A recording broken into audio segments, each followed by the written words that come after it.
Kuya? Oh, Ineng, bakit? Kuya, good morning po. Tanong ko lang po kung may nag-leave po sa inyo ng 3,000 kahapon? 3,000 kahapon? Opo. Ay, wala akong matandaan, Ineng eh. Ay, ganun po ba? Ito po yung reference number Padala po kasi ng tita ko, kuya, pambayad namin ng kuryente. Pinasa ko sa pinsan ko para siya na lang yung mag-claim. Kasi nasa trabaho po ako kahapon. Baka kasi pag uwi ko, sarado na kayo. Ngayon po kasi bayaran na ng kuryente namin. Baka mamaya maputulang kami. Tinatawagan ko po yung pinsan ko. Hindi naman sumasagot. Kaya gusto kong tanungin kung na-claim na po ba niya o hindi. Ay, wala akong matandaan, Ineng, na may nag-claim sa akin ng 3,000 kahapon eh. Ay, ganun po. Ay, ganito na lang, kuya. Check nyo na lang po sa sa logbook nyo. Logbook? Opo. Ano yung logbook, Ineng? Ay, wala kayong logbook, kuya? Wala akong ganun, Ineng. Ay, naku, kuya. Saan nyo sinusulat yung transaction nyo pag may nagka-cash out sa inyo? Sinusulat? Wala akong sinusulat, Ineng. Basta pag sinabi nila na na-send na, tas ipinakita sa akin yung picture, ibinibigay ko na agad yung pera.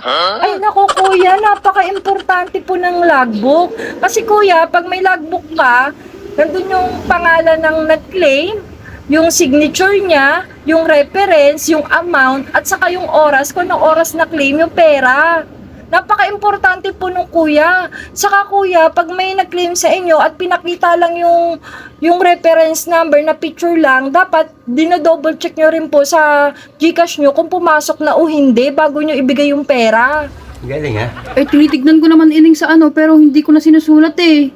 Ay naku kuya, napaka-importante po nun. Kasi kuya, katulad nito, pinakita ko sa iyo yung reference number, hindi mo matandaan, wala kang record.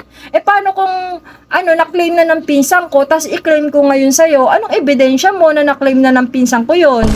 Oo nga, Ineng, ano. Di ba kuya, dapat nag-iingat ka. Alam mo kuya, madali ka ma-scam. Alam mo kuya, ang daming modus na ganyan. Ganyan ang ginagawa ng mga scammer. Nagtitiwala lang kasi ako, Ineng eh. Kaya hindi na ako nagsusulat-sulat na ganyan. Ay naku kuya, masyado kang nagtitiwala. Madali ka talagang ma-scam kuya. Siguro yung mga huling transaction mo na doble-doble ka na ng bigay ng pera. Bigla ko ang naisip, Ineng, na baka naloko na nila ako noon. Naku kuya, baka may posibilidad na nangyari na yun sa'yo. Kasi nga, wala kang logbook. Kaya kuya, ito lang sasabihin ko sa'yo, mag-logbook ka. Kasi napaka-importante nung kuya. Lalo na wala kang CCTV dito kuya. Anong ebidensya mo, di ba?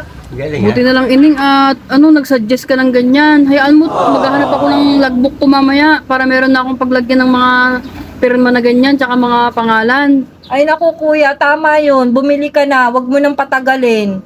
Diba naman yung kuya, nakakainis ka naman. Ang bilis-bilis mo naman ma-scam. Sige, Ineng, salamat ha. Sige na kuya, tawagan ko na lang yung pinsang ko. Tatanong ko kung baka na-claim na, madoble pa. Di lugi ka na naman. Sige, Ineng, balik ka na lang kapag hindi pa niya na-claim ha. Oo kuya, mag-ingat ka sa susunod. Salamat, Ineng.